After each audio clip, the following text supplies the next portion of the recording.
네, 북한의 6차 핵실험 전문가 두 분 모시고 분석을 좀 해보도록 하겠습니다. 동국대 북한학과 김용현 교수 그리고 국립외교원 신범철 교수 두 분 나와주셨습니다. 어서 오세요.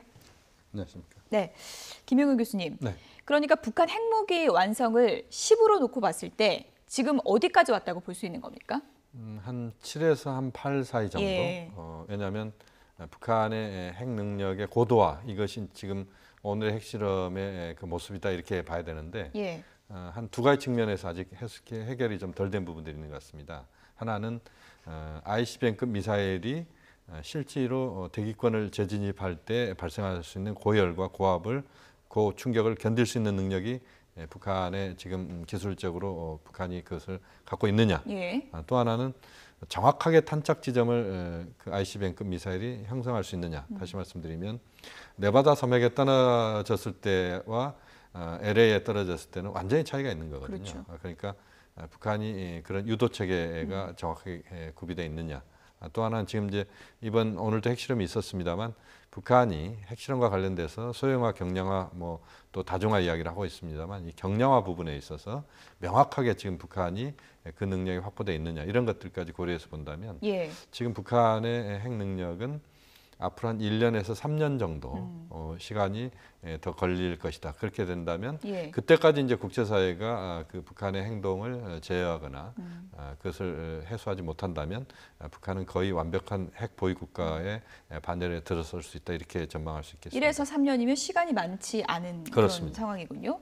7에서 8단계라고 하셨는데 동의하십니까? 저도 한 예. 8로 보겠습니다. 다만 좀 나눠서 볼 필요가 있는 것 같아요. 북한의 핵 능력, 그러니까 핵탄두와 투발 수단인 미사일 능력을 이렇게 합해서 봐야 될 것 같은데 예. 한국에 대해서는 무엇이냐? 10이라고 생각합니다. 10이요. 그렇죠. 예. 미국에 대해서 핵탄두는 10이지만 투발 수단이 한 5 정도밖에 안 되는 거죠. 김영현 교수님께서 말씀해 주신 네. 것처럼 뭐 자세 제어라든가 재진입 이런 부분에서 검증을 못 했으니까 그러니까 뭐 15 더하면은 7.5, 7에서 8 정도라고 판단하는데 예. 일단 우리를 향해서는 노동 미사일이나 스카우드 이해할 부분이 있기 때문에 너무 우리가 이 북한 핵 위협을 할 때 미국을 대상으로 이것을 우리가 판단하는 것은 잘못됐다. 저는 그렇게 생각합니다. 그러니까 남한의 우리 한국에 대해서는 이미 핵 투발 능력까지 갖췄다. 다만 북한이 이야기하고 있는 그 미국에 대한 ICBM 타격 능력은 예. 한 7에서 8이고 말씀하신 대로 한 1에서 3년 정도 시간이 소요될 것 같다.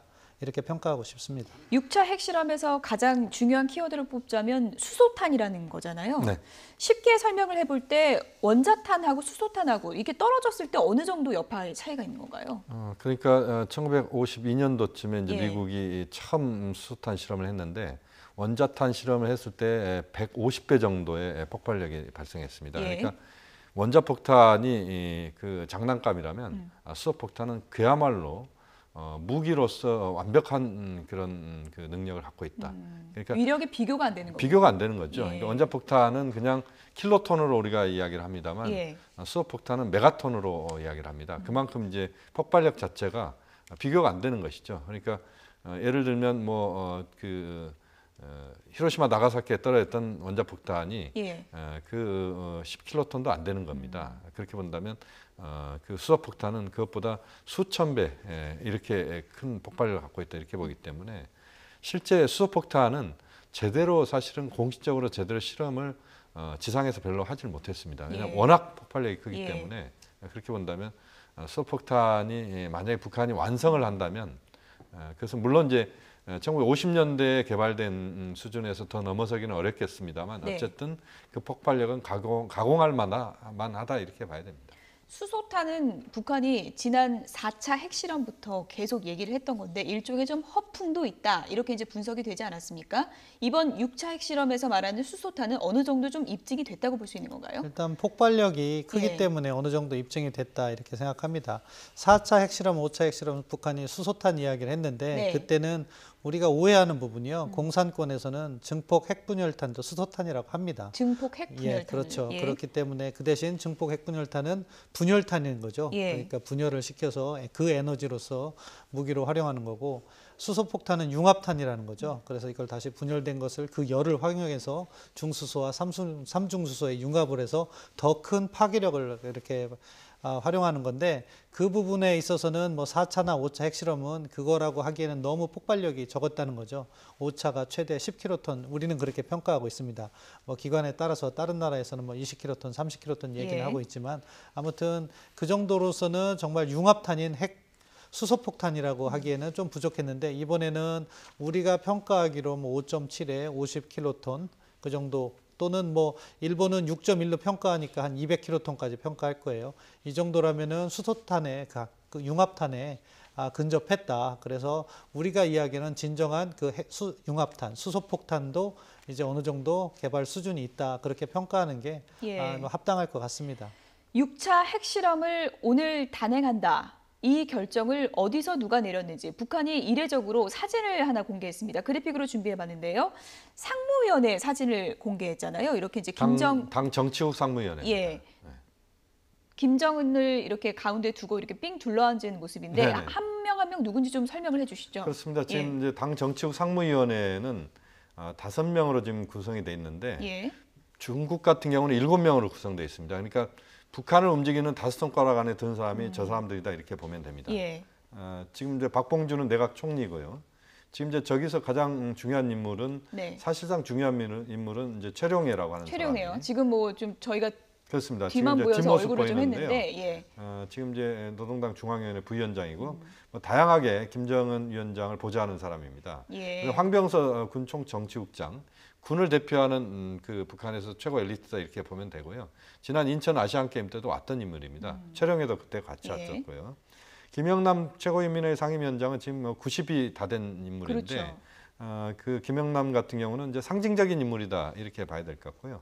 박봉주 내각 총리는 북한 내각을 전체를 관할하는 사람이다 이렇게 보면 됩니다. 그러니까 5명이 결정을 했다 이렇게 이야기가 나오고 지금 이제 사진이 보여주고 있습니다만 예. 그러나 이제 저런 모습은 물론 이제 그런 그 정치국 상무위원회의 결정을 통해서 이것이 확인이 되는 이 모습은 결국 김정은 개인의 결정이라기보다는 북한이 상당히 제도적인 접근을 통해서 이런 그 중요한 사안들을 결정한다. 그래서 예. 김정은 위원장에게 쏟아지는 그런 국제사회 비난이나 이런 것들을 좀 분산시키는 그런 효과를 노리는 차원에서의 그런 정치국 상무위원회의 저 사진이 나왔다 이렇게 볼 수 있습니다. 과거는 핵실험을 뭐 누가 결정했다 했을 때 이렇게 회의하는 모습은 잘 공개를 안 했었는데 이제도 우리는 이제 제법 좀 국가다운 체계를 갖췄다 이런 걸 좀 과시하기 위한 걸로 볼 수 있을까요? 예, 그런 차원의 그 선전선동이라고 생각합니다. 그래서 김정은이 리더로서 각 분야의 주요 인사들을 잘 이렇게 관리하고 있다. 예. 그리고 이러한 핵 문제에 관련한 의사 결정이 누구의 독단이 아니라 이렇게 수기 체제, 이렇게 상무위원들과의 이렇게 논의를 거쳐 이렇게 결정되고 최고 지도자인 김정은의 마지막 수결 손으로 사인한 걸 의미합니다. 그걸 예. 통해서 결정됐다 하는 그런 모습을 보여주기 위해서 일부러 사진도 찍고 공개했다고 생각합니다. 예. 조금 전에 최룡해가 가장 중요한 인물 중에 이제 한 명이라고 그렇습니다. 꼽아서 얘기를 해주셨는데 네. 어떻게 보면 좀 오뚜기라고 불릴 정도로 좀 풍파도 많았던 인물이잖아요. 그렇습니다. 김정은이 계속 신임하는 이유가 뭘까요? 두 가지 측면입니다. 예. 하나는 최룡해는 사실상 김정일 시대와 김정은 시대를 관통하면서 예. 북한에서의 리베로 역할을 하고 있다. 그러니까 소방수 역할을 하고 있다 이렇게 봐야 됩니다. 예. 최룡해의 아버지인 최연도 김일성에 상당히 가까운 항일 빨치산 활동을 같이 했던 인물입니다. 그러니까 그 최룡해의 그 가계가 결국 김일성, 김정일, 김정은으로 이어지는 이 가계와 3대째 다 긴밀하게 연관돼 있다. 이렇게 봐야 되기 때문에 최룡해는 김정은 위원장이 직접 대놓고 자기의 속 깊은 말도 할 수 있는 사람이다. 이렇게 예. 볼 수도 있겠고요. 또 하나는 이제 최룡해가 당과 그다음에 군 또 정부 이런 모든 분야에서 역할을 했던 사람이고 또 북한이 가장 어려운 때 그때마다 최룡해가 역할을 하는 이렇게 본다면 사실은 최룡해는 김정일 시대에 또 중요한 역할을 했지만 김정은 시대도 역시 리베로로서 그러니까 모든 그 중요한 사안들에서의 같이 역할을 하는 그런 차원에서 본다면 최룡해는 역시 지속적으로 우리가 주목을 해야 되는 인물이라고 예. 봅니다. 뭐 김정은 시대에 가장 우려가 됐던 부분이 이제 북한 입장에서는 나이 어린 지도자가 과연 버틸 수 있을 것인가 이런 얘기도 있었고 그리고 최근에 보면은 미사일 도발이 상당히 잦은 주기로 있지 않았습니까? 이번 핵실험까지 한 거고요. 그래서 김정은이 좀 조급한 게 아니냐 이런 시각도 있는 것 같습니다. 뭐 자기들의 스케줄대로 가고 예. 있다고 생각합니다. 그러니까 궁극적으로는 ICBM에 탑재할 수 있는 핵탄두를 개발해서 그래서 미국을 직접적으로 위협을 하고 예. 그것에 대한 보상으로 뭐 핵보유국을 미국이 공인할 수는 없겠지만 묵인 정도 수준을 받고 제재도 좀 어느 정도 해제해서 자기들이 주장하고 있는 핵무력 건설과 경제 건설, 병진 노선을 성취하는 모습을 보이겠죠. 예. 그 전략 하에서 움직이고 있다고 생각하는데요. 예. 뭐 태영호 공사도 그런 말을 했다고 합니다. 금년까지 그러한 능력을 완성해서 내년부터 새로운 그 시대를 열겠다 그런 이야기를 했다고 하는데 모르겠습니다. 금년 내에 아무튼 보여주는 모습을 예. 이렇게 어떻게 보면 계속 연쇄적인 도발이거든요. 단거리 미사일 실험했고 그 다음에 일본 열도를 넘어서는 화성 12형 미사일 실험을 해서 일본과 미국을 동시에 자극했고 이번에는 핵 능력을 보여주면서 국제사회를 위협했고 다음 단계로는 이제 화성 14형이 남아 있겠죠. 그것을 성공적으로 한다면은 이제 드디어 우리는 꺼리낄 것이 없다 이렇게 예. 얘기를 할 건데 앞서 김용현 교수님께서 말씀해주신 것처럼 화성 14형은 아직도 기술적 과제가 남아 있어가지고 예. 지금 그걸 바로 실험하기는 좀 어려운 것 같아요. 그렇기 때문에 어떻게 보면 핵실험을 징검다리 형식으로 해서 12형과 14형의 중간으로 이렇게 하고 예. 또 이렇게 시간을 버는 그런 접근을 하지도 않았나. 아마 이러한 북한의 어쨌든 행태에 대해서 도발의 공백을 그렇죠. 길게 두지는 않겠다는 것 예, 같은데요. 그렇죠. 그렇게 하면서 이 상황을 갖다가 긴장 쪽으로 끌고 가는 게 지금 예. 김정은의 셈법이다. 그렇게 볼 수 있겠습니다. 예, 김용현 교수님. 네. 조선중앙통신이 공개한 이제 사진 보면은 네. 이렇게 나와 있잖아요. 핵무기 연구소를 김정은이 찾아서 그렇습니다. 핵무기 병기화 사업을 현재 지도했다. 이렇게 표현을 하는데 네. 병기화 사업을 현재 지도했다. 이건 병기화. 어떻게 읽어야 되는 건가요? 그러니까 이제 핵무기의 그동안은 실험 그 자체에 집중을 했다 이렇게 예. 봐야 되는데 사실 오늘의 6차 핵실험 같은 경우는 이제 실험을 넘어서 그야말로 이제 고폭발 실험을 한 거다 이렇게 봐야 됩니다. 예. 그러니까 실제 무기화 수준에 가는 그 실험이 오늘 있었다. 그러니까 이제까지의 5차례의 실험은 상당히 실험실 안에서의 실험 같은 것이고 예. 6번째 실험은 진짜 사격장에서 실제 그 사격을 하는 것과 같은 그런 실험이다 이렇게 봐야 됩니다. 그러니까 지금 김정은 위원장이 핵무기 그 연구소를 방문했다는 것도 굉장히 사실은 이례적인 겁니다. 아, 그런가요? 왜냐하면 과거의 5차례 핵실험 때는 네. 그런 사전에 그런 김정은 위원장의 그런 현지 지도나 이런 것들 또 김정일 위원장 시대 때도 마찬가지입니다만 그런 사전에 그런 보도나 이런 게 전혀 없었어요. 예. 근데 이번에 보면은 그런 절차들이나 또는 김정은 위원장이 직접 거기에 가서 핵무기 병기화를 이야기하고 뭐 이런 것들은 결국 핵실험을 한다는 것을 사전에 노출시킨 것이다 이렇게 볼 수도 있거든요.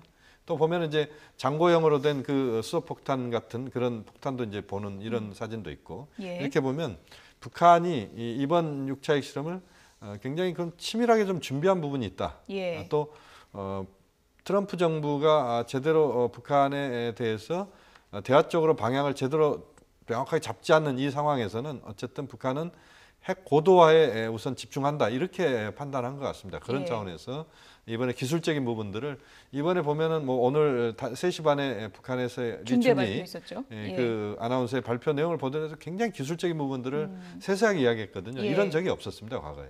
이렇게 본다면 북한이 그런 기술적인 부분에 능력도 있다. 또 그러면서 예. 또 그런 기술적인 것들을 통해서 미국을 압박할 예. 수 있다. 이런 것들을 좀 과시하는 이런 차원의 예. 행보다 이렇게 볼 수 있습니다. 이춘희 아나운서가 오늘 상당히 좀 고무된 표정이었는데 수소탄 위력이 설계값에 충분히 도달했다. 그리고 수소탄 위력을 높이는 핵심 기술을 우리가 확보했다라고 자신 있게 얘기를 했고요. 그리고 방사능 노출 등 주변 환경에 영향이 없다는 것이 확인됐다라고 얘기를 했습니다. 김 교수님이 설명해 주신 것처럼 이번에 이제 방송 내용을 쭉 들어보면 상당히 기술적으로 상세하게 얘기한다는 느낌이 들더라고요. 그러니까 우리 수소탄 가졌다. 예. 그걸 갖다가 알리고 싶은 거죠.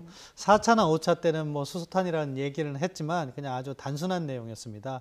물론 그런 얘기는 했습니다. 기술적으로 뭐 이렇게 다 도달했다. 그리고 예. 방사능 유출도 없는 안전한 시험이었다. 이런 것은 계속 이야기했는데 이번에는 아주 나눴습니다. 1차 그 분열에서는 어떠했고 2차 융합 단계도 잘 이루어졌고 거기에 예. 관련된 기술들은 이런 것이 있었다 하는 것이 국제사회에 대해서 또는 뭐 북한 내부 주민들에 대해서도 우리가 이러한 기술력을 갖고 있고 그것을 실증해냈다 이런 차원으로 약간 자기들 실험에 대한 신뢰도를 과시하기 위한 목적이라고 생각하고요. 예. 그런 차원에서는 이것이 뭐 이번에 정말로 북한이 이야기한 대로 우리가 또 북한 말을 또 그대로 믿어서도 안 되지만 가능성이 높다. 그리고 북한은 보면은 자기들이 이야기한 거를 꼭 단시일 내로 또 실현해 내더라고요. 예. 그런 측면에서는 뭐 저는 어느 정도 이번에는 수소폭탄 실험 가능성이 있다 그렇게 봅니다.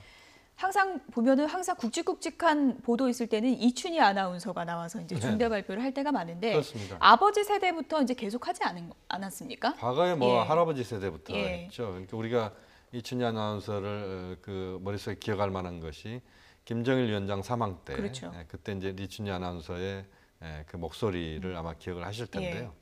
워낙 그 목소리 자체가 특징적이고 특이하기 때문에 예. 한 번만 들어도 이춘희 아나운서 목소리 한국 사람들 다 기억할 정도입니다. 예. 그만큼 이제 그 중요한 그 발표를 도맡아서 한다. 지금 뭐 어떻게 이춘희 보면 좀 아나운서 나이도 안정감을 많아요. 주는 요소라고 할 수 있을까요? 그렇습니다. 북한 이제 주민들에게는? 어쨌든 굉장히 그 목소리가 그 계속 들었던 목소리이기 때문에 예. 그 북한 주민들에게는 거부 반응이 없고 또 그 지금 아마 60대 아마 중반 이상일 거라고 저는 생각이 드는데 오래전부터 사실 방송 활동을 했거든요. 예. 이제 그렇게 보면 이춘희 아나운서가 주는 그런 신뢰감 이런 것들을 또 통해서 또 북한이 가장 중요한 것들을 발표시키는 것을 보면 오늘의 핵실험에 대해서 북한이 상당히 비중 있게 지금 보고 있다 이렇게 보는 것과 또 일치되는 또 예. 행동이라고 볼 수도 있습니다. 그러니까 말씀하신 것처럼 핵무기 연구소 찾은 것도 이례적이고 정치국 상무위원회 사진 공개한 것도 상당히 이례적이고 김정은이 이번에 도발을 얼마나 치밀하게 준비했는지를 알 수가 있는데 이번에 중대 발표 내용이 다 사실이라면 어떻습니까? 레드라인은 넘었다고 봐야 되는 겁니까? 일단 우리 예. 사회에 레드라인이 좀 잘못 사용되고 있습니다. 예. 레드라인이라는 것은 어떤 금지선인데 그것을 넘었을 때 어떠한 행동을 하겠다 할 때 레드라인이 이렇게 좀 의미가 있는 거거든요. 그렇죠. 주로 미국에서 사용하는 레드라인은 그 선을 넘었을 때 무력 사용을 하겠다는 게 레드라인이거든요. 그런데 지금 북한이 뭐 ICBM을 개발하면 그것이 레드라인이냐, 무엇에 대한 레드라인인가를 좀 밝힐 필요가 있어요. 무력 사용의 레드라인이냐? 아니라고 생각합니다. 예. 북한이 뭐 핵실험을 하고 ICBM을 개발했다고 그래서 예. 북한에 대한 뭐 선제 타격이나 무력 사용을 하기는 매우 제한된다. 좀 무력 사용에 대한 레드라인은 북한이 그러한 핵무기를 사용한다거나 그것이 임박했을 때가 진정한 레드라인이고 그때는 예. 우리가 무력 사용을 할 겁니다. 대통령께서 이야기한 레드라인 그러니까 ICBM에 핵무기가 탑재하게 탑재될 되는 수 있는 예. 가능성은 저는 대북 정책 전환의 레드라인이라고 생각합니다. 지금 압박과 대화를 병행하고 있지만 만약에 그 정도로 가면 국제 환경이 변하기 때문에 우리는 압박만으로밖에 갈 수 없다. 저는 그런 의미로 이해를 그 했습니다. 레드라인은 지금 넘은 겁니까? 어떻게 그건 보십니까? 아직도 아니죠. 예. 아니면 ICBM이라는 과제가 북한에게 남아 있었죠. 앞서 말씀드린 예. 것처럼 북한이 화성 14형을 고각 발사는 나름대로 성공을 했지만 재진입 기술을 증명하지 못했고 예. 따라서 일본 영토를 넘는 실거리 사격을 한번 해봐야 되는데 예. 그거 역시 아마 지금 단계로서는 어려울 겁니다. 그렇기 때문에 시간이 조금은 있다 그렇게 생각합니다. 지금 이제 신 교수님께서 이제 정확한 지적을 해주셨는데 그 대통령께서 이야기한 레드라인에 대해서 예. 일단 기술적인 부분에 있어서 만약에 그 미국이 최근에 이제 미니트맨 발사를 했습니다. 그러니까 미국 본토에서 한 6,000km 정도 떨어진 이제 태평양상에 이제 발사를 했는데 예. 그런 경우는 실제 그 ICBM 미사일 발사를 미국이 실험을 한 거다 우리가 그렇게 확인할 수 있습니다. 예. 근데 지금 이제 보면은 북한이 갖고 있는 그 이제까지 화성 14형 같은 경우는 가장 중요한 것은 이제 그 재진입 기술, 아까도 말씀드렸던 이 재진입 기술, 대기권 재진입할 때 어마어마한 이제 그 충격과 이제 고열이 발생하는데 이것은 이제 아주 그 중요한 어떤 합금 기술들이 좀 확보가 돼야 됩니다. 예. 이런 부분에서 북한이 지금 이제 그것이 도달돼 있는지에 대한 확인이 좀 필요한 부분이고 실제 또 정확한 탄착 지점을 형성할 수 있는지도 봐야 되고 또 지금 북한이 이번에 핵실험을 했지만 폭발 실험을 봤을 때 50킬로톤 정도라면 이제 굉장한 폭발력입니다. 예. 그러나 경량화를 해야 됩니다. 그러니까 핵무기를 한 500kg에서 1톤 이내로. 예. 대체로 이제 뭐 보면은 미국 같은 경우는 뭐 한 100여 킬로, 중국 같은 경우는 한 500kg 정도의 지금 무게를 갖고 있는 핵탄두를 탑재를 하는데 북한이 이제 그 정도의 능력을 확보했느냐라고 하는 부분에 대해서는 아직까지는 정확하게 객관적인 확인이 안 돼 있다. 예. 이렇게 보면 레드라인의 기술적인 부분에서 레드라인에 상당히 근접하고 있지만 네. 그러나 레드라인에 지금 도달했다 이렇게 보기는 임박해 어렵다. 있다 이렇게 보면 되는 건가요? 임박이란 표현이 이제 어떤 식으로 예. 표현될지 모르겠습니다만 제가 볼 때는 뭐 한 8부 능선 정도, 예, 아까 8부 말씀드린 능선. 예. 7, 8부 능선 정도의 지금 원고도 아닌가 이렇게 봐야 될 것 같습니다. 문재인 대통령이 오늘 NSC 회의 개최한 후에 추가 도발 대비한 만전의 대비 태세를 갖추겠다. 그리고 최고의 응징을 하겠다라고 했는데 이 최고의 응징을 구체적으로 표현하자면 어떤 게 있을까요? 예를 들자면. 당장 우리가 군사 옵션을 사용할 의사는 없기 때문에 예. 결국엔 외교적 해법이고 북한에 대한 그 제재, 그 압박 수위를 최대한 한번 올려보겠다는 게 대통령의 생각인 것 같습니다. 그런 의미에서는 지금까지 해보지 못했던 우리가 그리고 또 많이 논의되고 있는 북한에 대한 원유 송출 중단이라든가 또는 북한 노동자를 갖다가 다시 환송한다든가 그런 부분에 있어서까지 그 유엔 제재를 끌어올리는 그런 노력을 전개할 거라고 생각합니다. 예, 뭐 원유 송출 중단도 이제 말씀을 해주셨는데 중국의 입장이 상당히 중요할 텐데 중국 입장에서는 오늘 잔칫날에 북한이 어떻게 보면 시진핑 주석의 뒤통수를 때렸다 이렇게도 이제 표현할 수 있을 것 같은데요. 근데 브릭스 회의가 예. 지금 이제 그 중국에서 개최가 되고 있는데 네. 시진핑 주석의 그 축사 직전에 이제 북한이 버튼을 누른 거죠. 그러니까 핵실험을 예. 한 겁니다. 이제 시진핑 주석 입장에서 봤을 때는 상당히 좀 기분이 나쁠 수 있는 그렇죠. 부분들이죠. 다만 이제 우리가 중요하게 봐야 될 부분은 이제 중국에서 지금 19차 당대회가 곧 개최가 됩니다. 이 당대회가 중요한 것은 지난 18차 당대회 때 시진핑 주석이 이제 그 주석이 됐지만 그때는 진정한 시진핑 주석의 그 권력이 창출됐다 이렇게 보기 어렵습니다. 예. 오히려 이번에 19차 당대회가 시진핑 주석의 권력이 창출되는 그런 계기가 돼야 된다 이렇게 예. 또 중국은 지금 그렇게 보고 있는데 이 상황에서 지금 그 한반도 정세에 급격한 변화를 중국은 원하지 않습니다. 그러니까 현재 어떤 중유 공급 중단을 만약에 지금 북한에 대해서 중국이 결정한다는 것은 예. 사실 북중 관계의 파탄을 의미한다고 봐야 되고 또 북한의 어마어마한 사실은 경제적 위기뿐만 아니라 정치 군사적인 위기까지 가는 겁니다. 그런 차원에서 중국이 그런 선택을 할 가능성은 그렇게 높지 않다. 다만 이제 원유를 끊을 가능성이 이번에도 없다. 이렇게 이렇게 없다고 봐야 될 예. 것 같고요. 다만 이제 최대치로 간다면 지금 보면은 이제 북중 간의 무역 과정을 보면은 북중 간에 1,350km 정도가 지금 국경지대가 형성이 예. 되어 있습니다. 그러니까 맘만 먹으면 밀무역이나 보따리 장사들은 뭐 왔다 갔다 할 수 있는 것들이 너무 많습니다.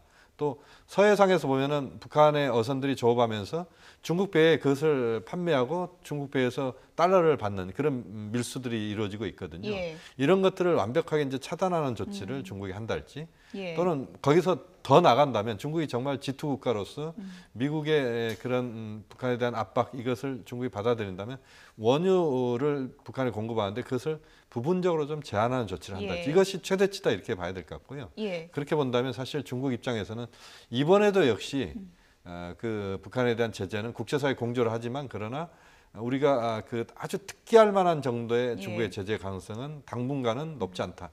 이렇게 봐야 될 것 같습니다. 그런데요, 신 교수님. 전에 보면 북한이 이런 도발 시점 정하고 할 때 미국을 많이 고려하잖아요. 그래서 미국에 보내는 메시지다라고 이제 분석을 많이 하는데 이번엔 시점을 보면 좀 중국을 겨냥한 게 아니냐라는 이제 분석이 많고 그렇다면 중국을 향해서 뭔가에 좀 원하는 게 있는 게 아닌가 이런 시각도 있는 것 같습니다. 뭐 그렇게 분석할 예. 수는 있겠습니다. 그렇지만 제 개인적인 생각은 도발 스케줄은 계속 정해져 있고 예. 그것이 뭐 굳이 중국의 뭐 브릭스 회의를 겨냥해서 했다기보다는 자기 스케줄대로 가는데 그게 연계돼 있다고 생각합니다. 한 이틀만 지나서 했으면은 예. 또 북한의 9월 9일 그 정권 창건 기념일이라고 할 테고 이달 말에 했으면 10월 10일에 뭐 그걸 기념하기 위해서 했다고 할 텐데요. 그래도 그럼 전혀 고려 안 한 건 아니지 않을까요? 아마 중국에 대한 불만도 분명없이 있을 겁니다. 예. 중국이 그 자기들에 대한 또 북한에 대한 독자 제재도 이렇게 발표하고 8월 14일 날 그런 걸 했기 때문에 또 미중 간에 논의되는 사항을 보면 중국이 북한을 대화로 끌어들이기 위해서 여러 가지 이야기를 하고 있을 가능성도 있고요. 그런데 앞서 김영현 교수님 하신 말씀 중에 조금 덧붙일 거면은 우리가 이제 중국이 가장 관건인 건 사실입니다. 왜냐하면 북한의 대외 경제 의존도가 90% 이상이 중국이니까 다른 나라들은 사실상 큰 영향력을 발휘하지 못하죠. 근데 중국 자체를 보면은 중국이 북한 핵 문제에 있어서 과연 얼마나 손실을 그간 봐왔는가를 따져봐야 됩니다. 저는 별로 보지 않았다고 생각해요. 중국의 체면을 손상당한 건 있을 겁니다. 그렇지만 그리고 중국의 아주 작은 기업들, 몇몇 기업들이 제재 대상에 올랐죠. 그렇지만 북한이라는 그런 어떻게 보면 미국에 대한 적대 정책을 하는 자기들의 우방 국가의 존재로 해서 자기들이 전략적 자산 가치가 상승됐죠. 그래서 미국이 중국을 설득해서 육자회담도 만들었고, 따라서 이러한 중국을 움직이게 하는 것은 이제는 중국에게도 손실이 발생할 수 있다는 점을 알려야 된다는 겁니다. 어떻게 알리나요? 경제적으로는 세컨더리 보이콧이 있죠. 그러니까 미국이 이번 같은 경우에는 너희들 더 이상 협조하지 않으면 이번에는 세컨더리 보이콧 간다. 이렇게 최후 통첩식으로 이야기를 해야 되는 거고요. 또 다른 중국의 전략적 이익은 또 안보적인 군사적인 측면에서는 일본 무장시키겠다. 한국 핵무장시킬 수도 있다. 이런 상황이 지속된다면 그런 식으로 미국이 보다 적극적으로 중국을 압박하는 행동을 함으로써 중국이 변화할 수 있다. 지금과 같아서는 저도 김영현 교수님 말씀하신 것처럼 북한에 대한 원유 송출 중단하기 어렵습니다. 미국의 행동이 더 중요하다고 생각합니다. 어쨌든 국제공조도 중요하지만 어쨌든 가장 중요한 게 우리 일이잖아요. 우리가 어떻게 대응하느냐를 심각하게 고민해야 될 상황이 온 것 같은데요. 그래서 지금 국회에서도 전술핵 재배치 이런 얘기 나오고 있지 않습니까? 근본적으로 좀 대응법이 달라져야 된다라는 시각이 많은 것 같습니다. 전술핵 재배치는 저는 뭐 반대입니다. 실질적으로 배치 가능성이 거의 지금 없다 이렇게 봐야 될 것 같고요. 전술핵 재배치에 준하는 여러 가지 그 미국의 그 핵 활동이 있을 수 있습니다. 예를 들면 미국의 전략 핵 잠수함이 사실상 비공개적으로는 동해 쪽으로 왔다 갔다 하는 것도 사실입니다. 또 그 괌에서 한 2시간 정도면 B1B 우리가 죽음의 백조라는 그 폭격기가 평양 상공에 도달할 수 있습니다. 물론 일기가 좋지 않은 경우에는 이제 B1B가 뜨지 못하는 경우들이 있습니다만 어쨌든 다른 수단을 통해서 그 전술핵 재배치에 준하는 그런 능력들을 갖출 수 있다. 또 전술핵 재배치가 됐을 때 북한의 핵 개발의 의지에 대해서 논리적으로 반박하기가 좀 쉽지 않습니다. 또 더 나아가서 보다 중요한 것은요. 지금 이제 사드 문제 때문에 중국이 저렇게 난리를 치고 있습니다. 지금 뭐 현대자동차 굉장히 중국에서 어려운 게 사실이고 이런 상황인데 전술핵 재배치가 된다면 중국은 사드보다 훨씬 더 높은 수준에서 한국을 경제적으로 압박할 겁니다. 이렇게 본다면 우리가 전술핵 재배치에 그것은 이제 북한을 압박하는 그런 용도로서 이제 말로서는 가능할 수 있는 부분이지만 다른 차원에서 그러니까 그런 미국의 어떤 그 전략 자산이랄지 뭐 이런 것들을 우회적으로 활용하는 뭐 이런 것들을 우리가 또 집중하는 것이 보다 현실적이다라고 봅니다. 물론 뭐 끝으로 쉬운 해답은 아니겠지만요. 전술핵 재배치도 뭐 찬반 논란이 있으니까요. 그런데 북한이 8분 응선 두 분 말씀대로 넘었고 앞으로 시간이 얼마 남지 않았는데 현실적으로 우리가 할 수 있는 게 눈에 보이는 게 많이 없는 것 같거든요. 이걸 어떻게 풀어야 됩니까? 그러니까 저는 약간 다른 생각인데요. 우리 나름대로의 옵션을 여러 가지로 준비를 해야 된다고 생각합니다. 지금 당장에서 정부가 전술핵을 갖다가 미국한테 요구하는 건 조금 이르다고 생각하고 지금 대통령 생각도 아닌 것 같습니다. 그렇지만 북한의 핵위협이 고조되는 그 수준에 맞춰서 우리도 우리 나름대로의 핵 억제력을 보유하는 것을 고민해야 되는 거죠. 그렇기 때문에 전술핵 재배치는 하나의 옵션으로 가지고 있어야 된다고 생각합니다. 네. 여기까지 듣겠습니다. 지금까지 동국대 북한학과 김영현 교수 그리고 국립외교원의 신범철 교수 두 분이었습니다. 오늘 말씀 고맙습니다.